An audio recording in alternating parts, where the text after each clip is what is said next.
Peuple de Côte d'Ivoire, attention, il faut faire très attention, il faut être dans une vigilance totale, puisque le président Alassane Dramane Ouattara, ce qu'il est en train de préparer contre le peuple ivoirien, concernant la Côte d'Ivoire, est très puissant. Il est dans une préparation extrêmement forte. Chères dames, chers messieurs, chers peuples de la Côte d'Ivoire, aujourd'hui, lundi 16 octobre 2023, le président de la Côte d'Ivoire, le valet, le préfet de la France, celui-là même qui agit sous les ordres de la France, a procédé à la nomination d'un tout nouveau Premier ministre, laissant ainsi de côté Patrick Achi, dont on connaît son amour pour lui, son attachement. Le président ivoirien a nommé M. Robert Begré-Mambé comme étant le Premier ministre, chef du gouvernement, et lui a instruit de lui proposer dans les délais raisonnables la liste de son nouveau gouvernement, laissant encore une fois ainsi de côté Patrick Achi. Et pour qui connaît Patrick Achi, nous allons y revenir. Son attachement avec Ouattara, tout le monde se disait que non, il va encore renommer Patrick Achi. Oui, parce que c'est son homme de main. Mais pourquoi il n'a pas nommé Patrick Achi? Pourquoi il n'est pas revenu? Nous allons arriver là. Chères dames, chers messieurs, chers peuples de la Côte d'Ivoire. Vous savez, le président Alassane Dramane Ouattara, il est là au service de la France. Et lui et Macky Sall.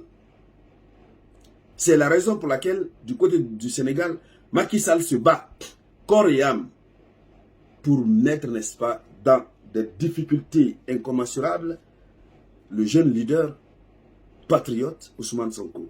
C'est la même chose, mais de façon déguisée, que Ouattara est en train de vouloir faire en Côte d'Ivoire. Le président Alassane Dramane Ouattara, le président de la Côte d'Ivoire, a des ambitions de s'éterniser au pouvoir. Et lorsqu'il continuera à s'éterniser au pouvoir, il va continuer à perpétuer la stabilité de l'intérêt de la France en Côte d'Ivoire. Mais il ne peut plus se présenter à un autre mandat de plus. Même s'il a modifié la Constitution, il s'est doté d'un mandat illégal, un troisième mandat. Il sait pertinemment que s'il part à un quatrième mandat, l'armée ivoirienne ne va pas l'accepter. Vous avez déjà vu la preuve ici. On vous a dit qu'il n'y aura pas d'intervention militaire de la CEDEAO au Niger parce que l'armée ivoirienne était opposée. C'est pourquoi l'armée ivoirienne avait posé des conditions insoutenables et insupportables, n'est-ce pas, par Ouattara.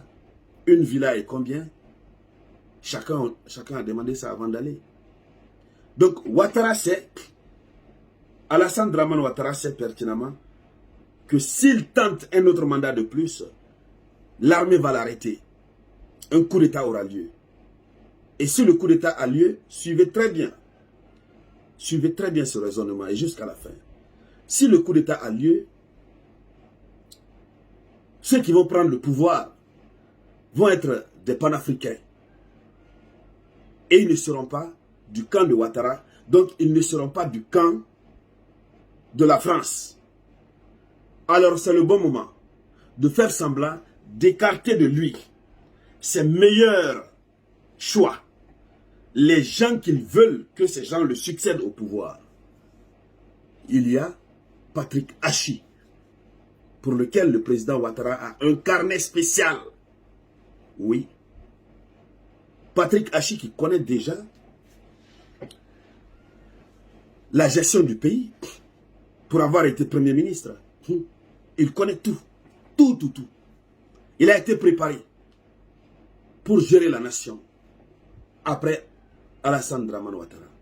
Parce que Ouattara sait que son jeune frère, que tout le monde appelle photocopie, en Côte d'Ivoire, c'est vous qui l'avez surnommé, l'ancien tout-puissant ministre de la Défense, qui se ressemble extrêmement avec Ouattara, c'est la raison pour laquelle on l'appelle photocopie. Tout le monde sait que Ouattara, s'il décide de placer son jeune frère, ça serait extrêmement très mal vu. Donc il veut passer par un système de démocratie semblant.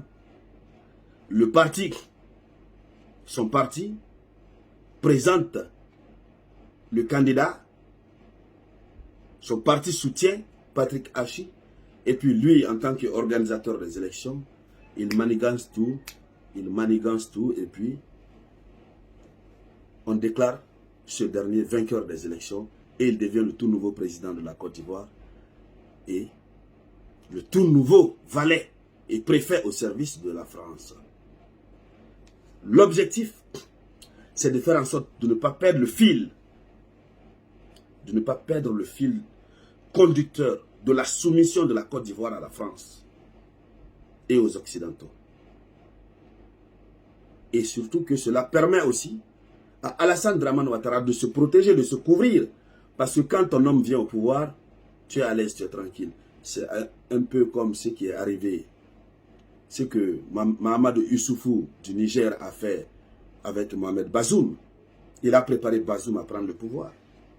Donc, la Côte d'Ivoire, beaucoup sont surpris pourquoi Robert Begré-Mambé a été nommé Premier ministre chef du gouvernement. Les fantaisistes du parti d'Alassane Dramane Ouattara, je crois on appelle ce parti RHDP, les fantaisistes de ce parti sont en train de faire des commentaires, d'aller dans tous les sens en disant oui, c'est seulement avec Ouattara, que tu sois du nord ou du sud, etc., tu peux devenir Premier ministre en Côte d'Ivoire. Il faut rappeler que ce monsieur a déjà servi dans l'administration ivoirienne. Il était gouverneur quelque part, gouverneur de district quelque part.